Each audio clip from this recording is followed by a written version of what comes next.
사도 바울은 성경의 여러 곳에서 기도를 우리에게 가르쳐 주고 있습니다.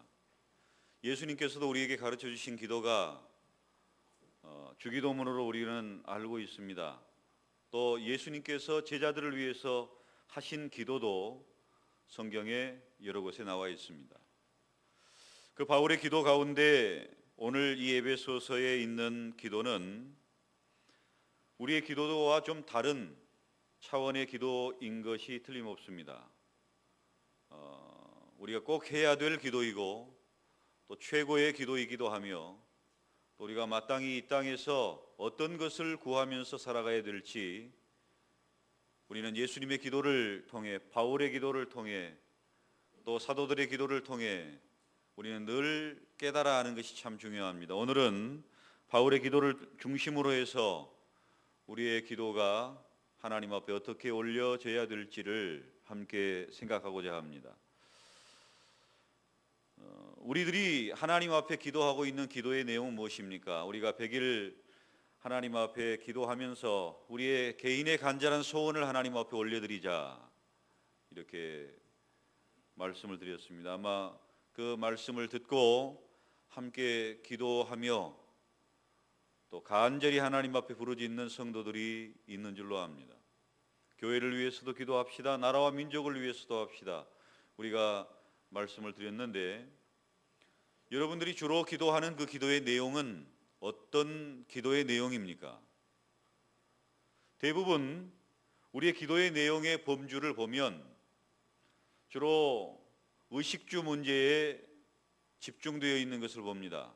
무엇을 먹을까? 무엇을 마실까? 무엇을 입을까? 의식주 문제에 집중되어 있는 그 기도, 필요 없는 기도가 아닙니다. 반드시 우리가 하나님 앞에 해야 되는 기도입니다마는 하나님께서는 그 기도에 대해서 그렇게 중요한 가치를 부여하고 있지는 않으십니다. 또 그 다음에 우리가 하는 기도가 자녀들을 위한 기도가 많습니다.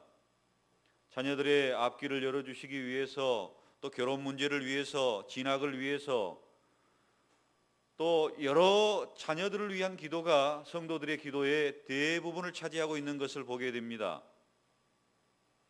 우리가 꼭 필요한 기도라고 할 수 있죠. 하나님 앞에 기도 생활을 하다 보고 또 우리가 새벽마다 하나님 앞에 기도할 때 보면 어떤 분들은 나를 중심으로 해서 이렇게 점점 파장이 흘러가듯이, 우리 돌을 던지면은 이렇게 파장이 흘러가지 않습니까? 그런 것처럼 그렇게 기도하시는 분이 있고 또 어떤 분들은 멀리서부터 이렇게 기도해 오시는 분이 있어요.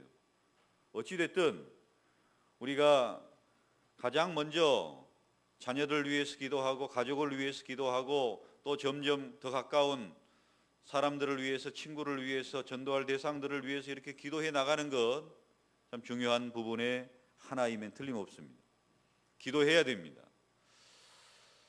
그런데 사도 바울의 기도를 우리가 오늘 살펴볼 텐데 사도 바울의 기도는 이런 부분하고 좀 차원이 약간 달라진 것을 보게 되면서 우리의 기도가 좀 더 앞으로 나아가야 되는 기도가 돼야 되지 않을까 하는 생각을 해봅니다. 내 영혼이 잘됨 같이 내가 범사에 잘되고 강건하게 될 것이다. 강건하기를 구한다. 이렇게 사도 요한의 그 기도처럼 영적인 그 기도가 하나님 앞에 아주 중요한 어떤 특성을 가지고 또 우리가 그걸 중요하게 여기면서 하나님 앞에 기도해야 될 가치 있는 기도임을 우리에게 가르쳐 주고 있습니다. 사실 하나님께서 우리에게 베풀어 주신 수많은 복들이 있습니다. 그런데 그 복을 우리가 알지 못하고 누리지 못하여서 계속해서 그 복을 구하는 경우가 많아요. 하나님께서는 이미 우리에게 주신 것임에도 불구하고 우리가 그것을 알지 못하고 누리지 못하기 때문에 계속 똑같은 복을 구한다는 것입니다. 물론 이 복을 구하는 자체가 잘못된 것은 아닙니다만은, 그러나 하나님의 입장에서 보면 이미 주었지 않느냐, 그것을 누리도록 이미 허락했지 않느냐, 이렇게 말씀하실 것 같아요. 때로는 안타까우실 것 같습니다. 그런데 우리가 그런 기도 꼭 필요합니다. 중요해요. 기도의 시작이, 기도의 출발점이 거기에서 기도가 시작이 되고, 또 거기에서 우리의 기도의 간절함이 나오고, 또 거기에서 하나님께서 더 깊은 차원의 기도를 열어주시는 것을 경험하기 때문에 그렇습니다. 우리가 기도의 자리로 우리의 발걸음을 옮겨 놓는 것은 사실 어떤 영적인 문제 때문에 기도의 자리로 우리의 발걸음을 옮겨 놓는 일은 그렇게 흔하지 않습니다. 우리의 당면한 문제, 간절한 문제 때문에 하나님 앞에 기도의 자리로 나아가는 때가 많아요. 그러나 하나님께서는 우리를 기도의 자리로 이끌어 오시는 그 문제가 있지만 그 문제만을 가지고 기도하기를 원치 아니하시고 거기서 더 깊은 기도의 자리로 이끌어 가시는 은혜를 보게 됩니다. 그래서 우리가 하나님 앞에 이런 당면한 문제들, 또 내가 아니면 기도할 수 없는 그런 부분들을 가지고 기도하는 건 너무너무 중요해요. 그 기도로 우리가 이제 그치고 만다면 하나님이 좀 서운해 하시겠지만은 그 기도를 통해서 우리는 더 깊은 기도로 나아가는 통로가 되기 때문에 그런다는 겁니다. 이 기도를 통해서 하나님께서 내 기도를 응답하고 계시는구나, 구체적으로 하나님께서 나를 사랑하시고 내 기도를 응답하신다는 것을 체험할 수 있는 그런 기회가 되기 때문에 우리의 간절한 소원들이 하나님 앞에 나아가게 하는 그런 기도의 중요한 출발점이 되는 것은 사실입니다. 그래서 이런 기도 꼭 하시기를 바랍니다. 우리의 성경을 읽는 것도 마찬가지죠.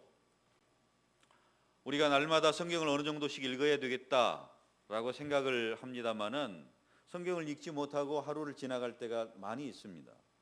여러분은 어떤 식으로 성경을 읽으십니까? 아마 다양한 방법이 있을 거예요. 나는 하루에 20장씩 읽어야 되겠다. 나는 하루에 1시간씩 읽어야 되겠다. 나는 하루에 얼마만큼 분량을 정해서 읽어 나가시는 분도 있습니다. 또 창세기부터 쭉 이렇게 읽어 나가시는 분도 있습니다. 또 큐티를 하면서 읽어 나가시는 분도 있습니다. 그런데 우리가 성경을 읽게 하는 그 자리로 나아가는 것은 가장 먼저 습관이 성경을 일단 펼치게 만들어야 돼요. 내가 어느 정도 성경을 읽어야 되겠다라고 마음은 있지만 성경을 읽는 그 자리로 나아가기까지는 습관이 필요하다는 겁니다. 그래서 성경을 읽기를 시작하는 그 출발이 필요하다는 거예요. 어떤 분들은 매일 하루에 석 장씩 성경을 읽어야 되겠다. 주일은 5장씩 읽어야 되겠다. 이렇게 하면 어떻게 되죠? 성경을 1년이면 한 번을 읽게 되는 거죠. 사실 적은 양 아닙니까? 석 장이면 적은 양이에요. 그렇지만 꾸준히 이것을 감당하면 1년에 성경을 일독을 하게 돼요. 물론 우리가 성경을 마음먹고 읽으면 뭐 일주일에도 한 번, 두 번 읽을 수 있는 그런 분량입니다. 여러 번 읽다 보면 일주일에 한 번, 두 번도 읽을 수 있어요. 그러나 일주일에 한 번, 두 번 성경을 읽고 나서 1년 내내 성경을 읽지 않는 것, 이것보다는 꾸준하게 이렇게 읽어 나가는 것이 참 중요한 부분이잖아요. 그리고 내가 성경을 하루에 석 장씩 읽어야 되겠다라고 생각하지만 그 석 장만 읽고 말지는 않잖아요. 습관이 성경을 읽는 자리로 우리를 이끌어 갔어요. 그런데 우리가 그 석 장 읽는 것으로 하루를 끝내지 않는단 말입니다. 더 읽어요. 때로는 10장을 읽을 수도 있고, 때로는 20장을 읽을 수도 있고, 때로는 50장을 읽을 수도 있고, 더 나아간단 말입니다. 그런데 우리가 그 성경을 읽고자 하는 그 자리, 마음 먹는 그 시간이 너무너무 오래 걸린다면 1년이 지나도록 성경 한 번도 못 읽습니다. 그런데 나는 석 장만 읽어야 되겠다라고 생각하면서 성경을 읽는 자리로 나아가서 성경을 펼치게 되면 그 사람은 틀림없이 일독을 할 뿐만 아니라 그 이상을 읽어낼 수 있습니다. 기도도 마찬가지입니다. 처음에는 내 당면한 문제, 내가 하나님 앞에 간절히 간구하는 그런 문제, 자녀들의 문제, 경제적인 문제, 무엇을 먹을까 마실까의 문제로 말미암아 하나님 앞에 기도의 자리로 나아갑니다마는 하나님은 우리가 그 문제만을 기도하고 그 자리에서, 기도의 자리에서 일어서기를 원치 아니하십니다.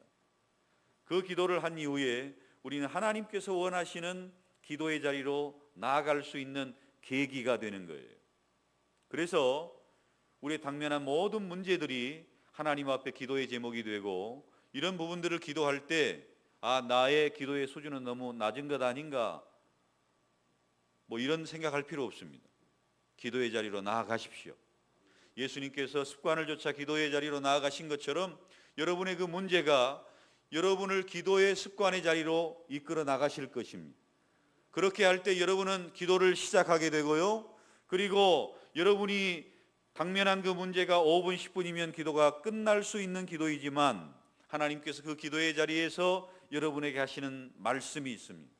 여러분에게 하시고자 하시는 그 음성을 듣게 될 때 여러분은 더 깊은 자리에 기도로 나아가게 되며, 뿐만 아니라 더 넓은 기도의 범위 속에서 하나님 앞에 기도할 수 있는 사람이 된다는 사실을 먼저 기억하시기를 바랍니다.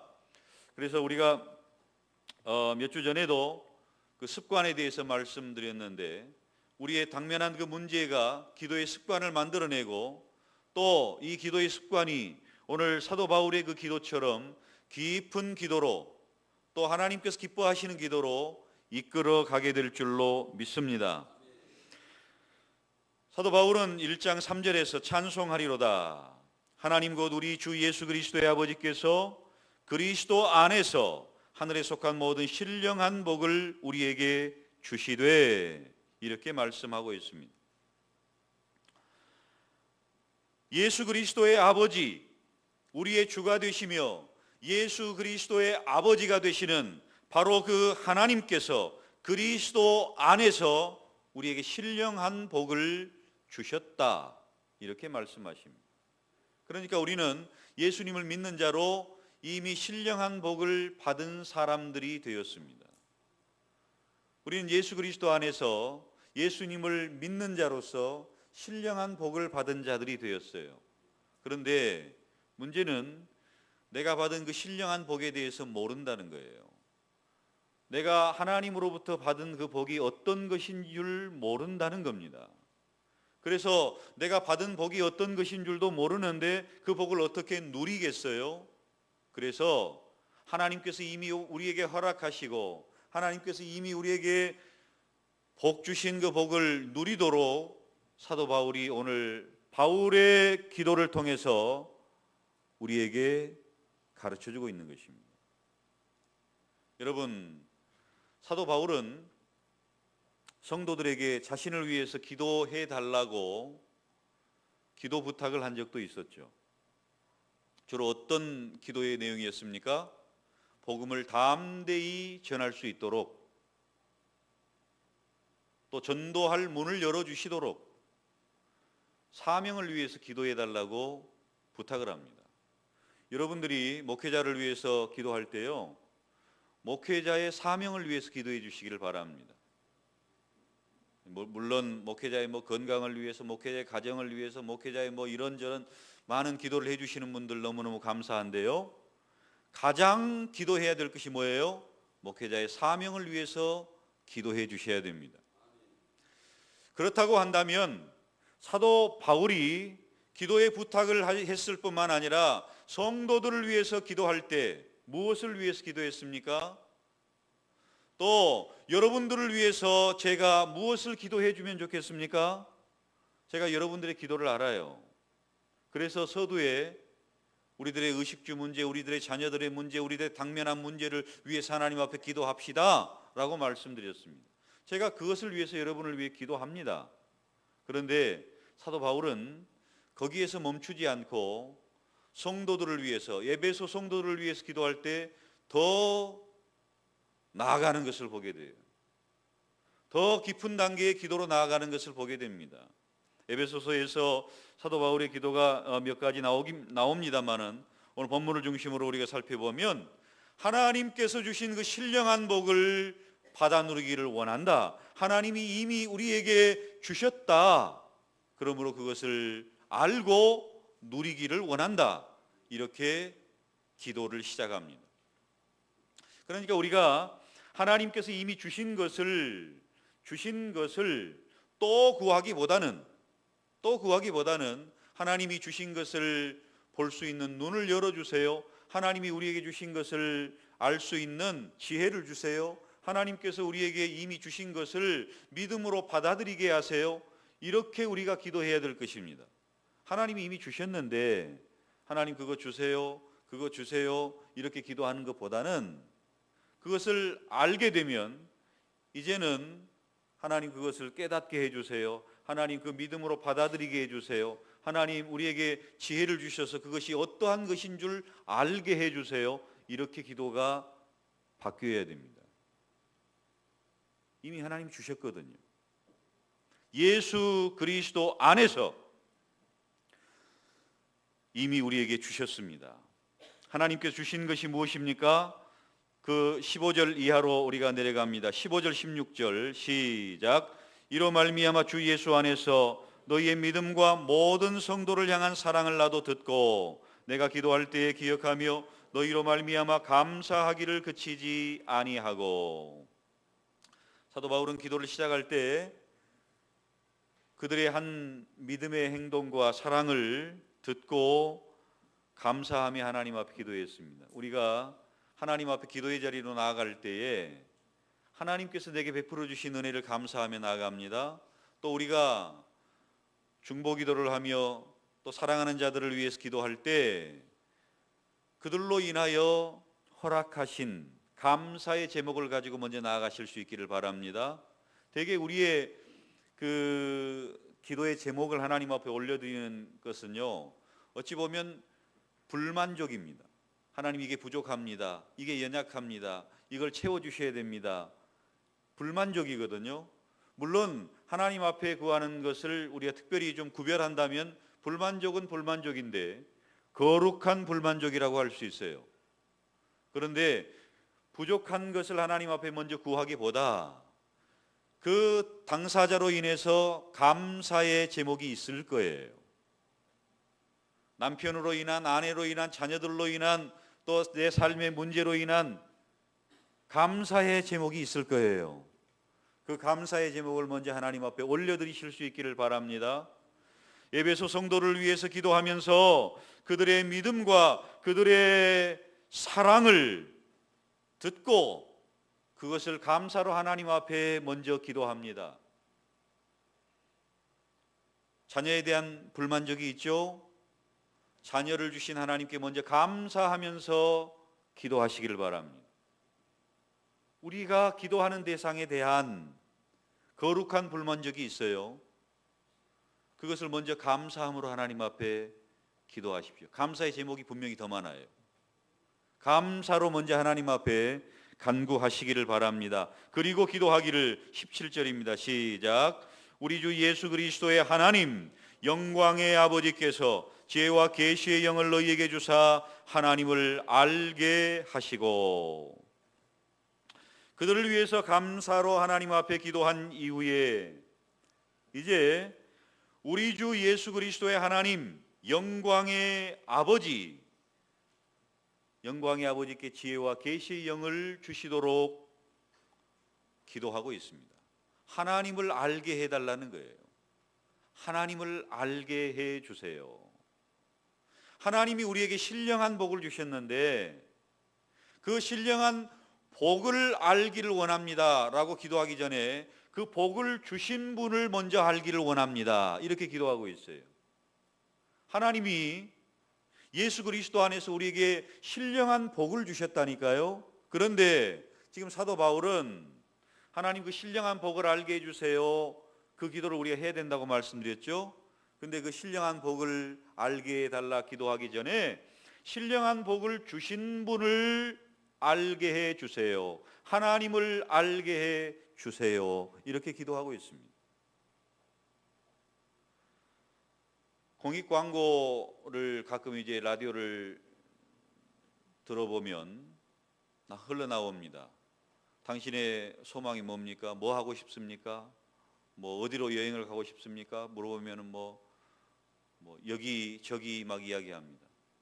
내가 원하는 것이 이겁니다, 저겁니다 이야기를 합니다. 남편이 원하는 게 뭐죠? 한두 가지 이야기를 하다가 내가 잘 모르는구나. 자녀들이 원하는 게 뭐죠? 한두 가지 이야기하다가 내가 잘 모르는구나.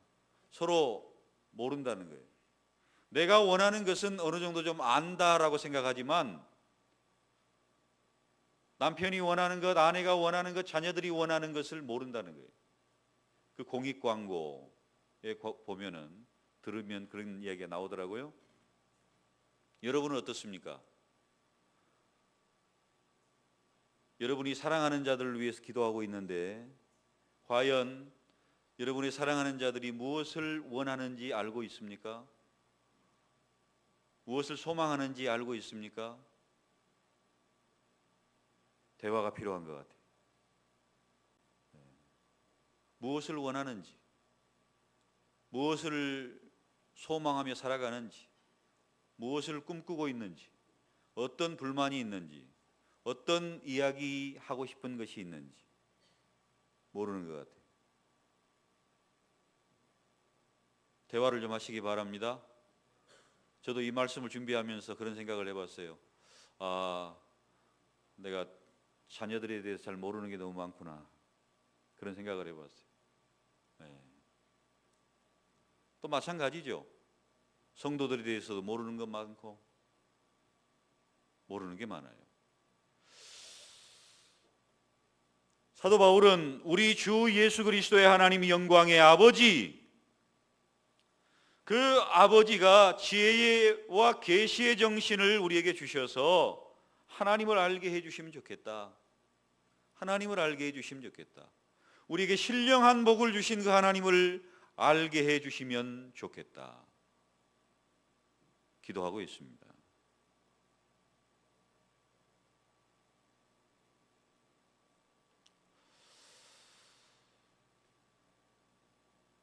하나님을 이야기할 때 우리 주 예수 그리스도의 하나님이라고 이야기합니다. 하나님과 예수님은 뗄래야 뗄 수가 없죠.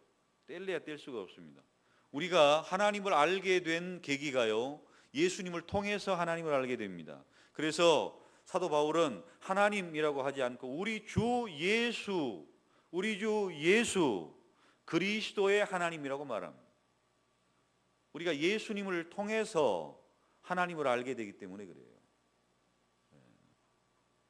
영광의 아버지, 우리 아버지가 되시는 하나님, 사도 바울이 알고 있는 하나님을 먼저 이야기를 하고 있습니다. 우리 주 예수 그리스도의 하나님, 영광의 아버지, 사도 바울이 아는 그 하나님을 먼저 고백하고, 그리고 그 하나님께서, 그 아버지께서 지혜와 계시의 영을 우리에게 좀 주셔서, 지혜와 계시의 영은 성령을 이야기합니다.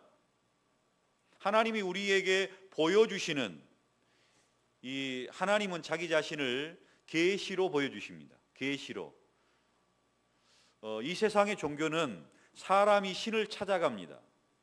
사람이 신을 찾아 나서는 여행이 바로 구도자로서의 하나님을 찾는, 신을 찾는 그런 이 세상의 종교의 모습이라고 한다면, 기독교는 하나님이 자기 자신을 보여주십니다.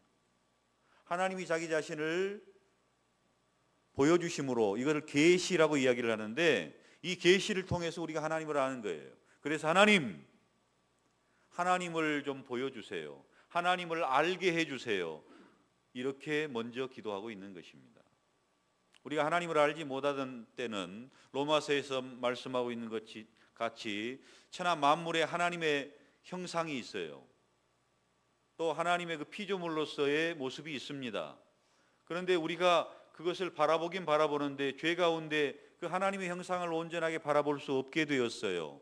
그래서 그 하나님의 형상이 일그러진 하나님의 모습으로 보이고, 거울이 있다면 거울이 산산조각이 나서 깨어진 그런 모습으로 우리가 우리 자신을 보면 내 얼굴을 자세히 들여다볼 수 없듯이 하나님의 모습을 잘 알지 못하게 됐어요. 그래서 피조물을 조물주처럼 섬기게 되었다라고 말하지 않습니까? 왜냐하면 하나님이 있는 것 같긴 한데 누가 하나님인 줄 정확히 알지 못하는 상황이 되어버리고 말았어요. 그래서 바다에 가면 바다에 신이 있고 산에 가면 산에 신이 있고, 그렇게 살아가다가 과학이 발전하게 되니까 어떻게 됩니까? 그거 신 아니구나, 자연현상이구나, 이렇게 깨닫게 되죠. 그래서 우리 인간들은 둘 중에 하나를 택해야 됐습니다. 신은 없다.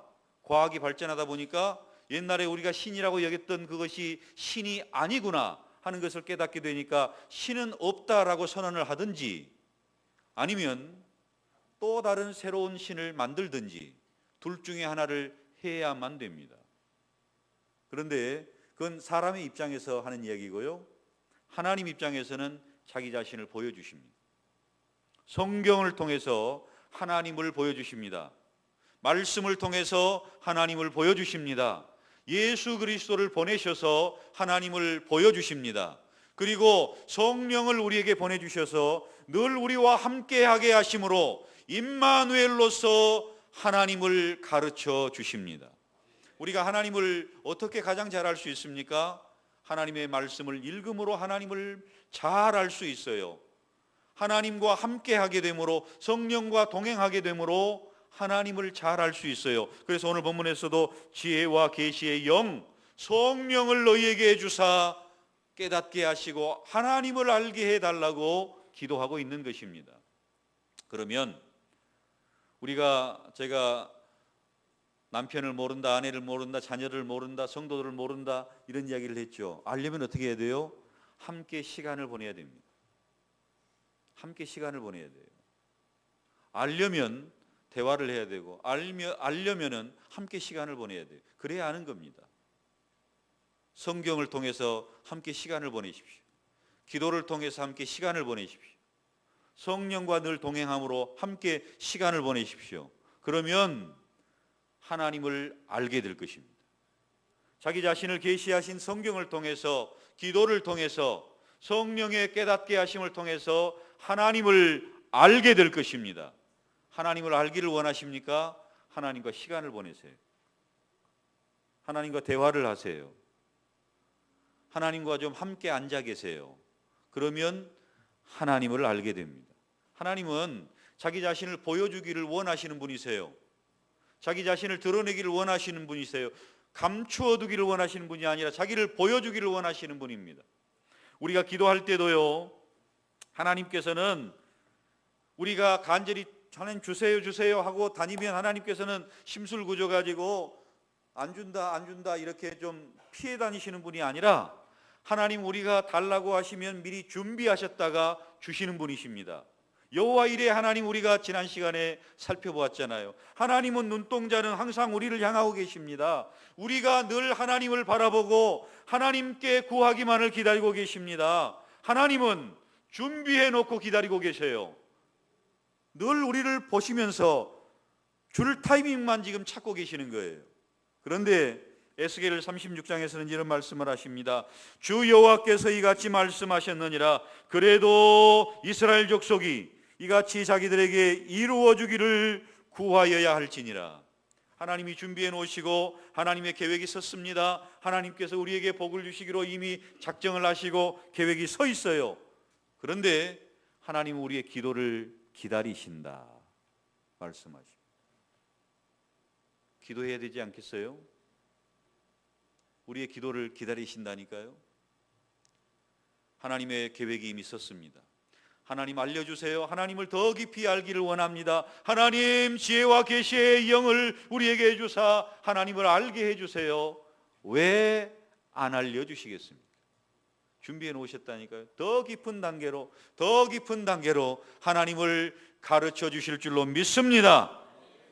우리 사랑하는 자들과도 함께 그렇게 하십시오. 시간을 함께 보내세요.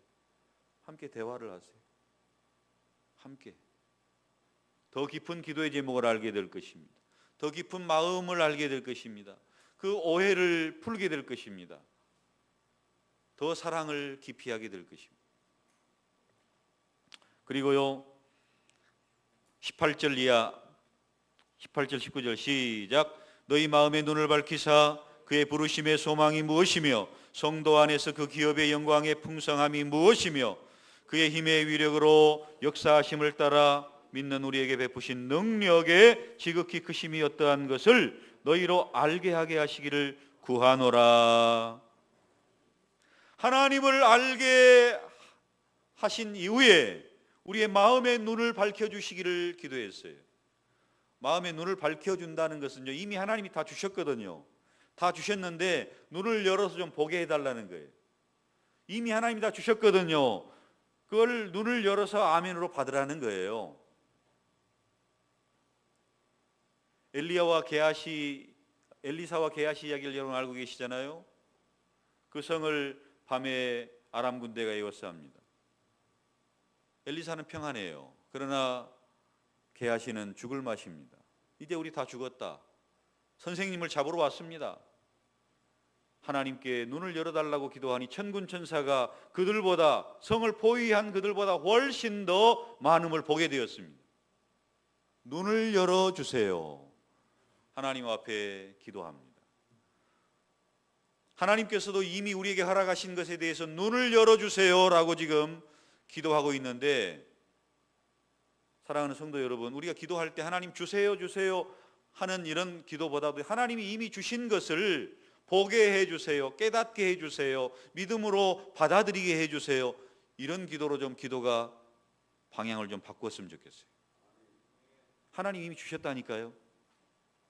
우리의 마음의 눈을 밝혀주세요, 우리의 영안을 열어주세요, 우리의 눈을 열어주세요라고 하나님 앞에 기도하시기를 바랍니다. 무엇을 보기 위해서 눈을 밝혀달라고 이야기합니까? 부르심의 소망이 무엇이며 하나님께서 왜 우리를 부르셨는지, 부르심의 소망이 무엇인지에 대해서 알게 해달라고 기도하고 있습니다. 하나님께서 왜 우리를 부르셨습니까? 우리를 거룩하게 하시려고, 4절에 거룩하고 흠이 없게 하시려고 우리를 택하시고 부르셨잖아요. 4절입니다. 또 5절에서는요, 하나님의 양자 삼으시려고 우리를 부르셨잖아요. 하나님의 자녀 삼아 주셨습니다. 12절에서는요, 하나님께 찬양을 올려드리게 하려고 우리를 부르셨잖아요. 우리가 어떤 소망을 가지고 부르심을 받았는지, 거룩하고 우리를 흠이 없게 하시고 하나님의 양자가 되고 하나님의 자녀가 되고 하나님 앞에 찬양하는 백성으로 살아가게 하시려고 우리를 부르셨다. 그걸 좀 마음의 눈을 열어서 보기를 원한다. 깨달아 알게 되시기를 주의 이름으로 축원합니다. 우리의 마음의 눈을 밝혀주시기를 축원합니다. 그리고요, 마음의 눈을 밝혀 뭘 보기를 원하셨습니까?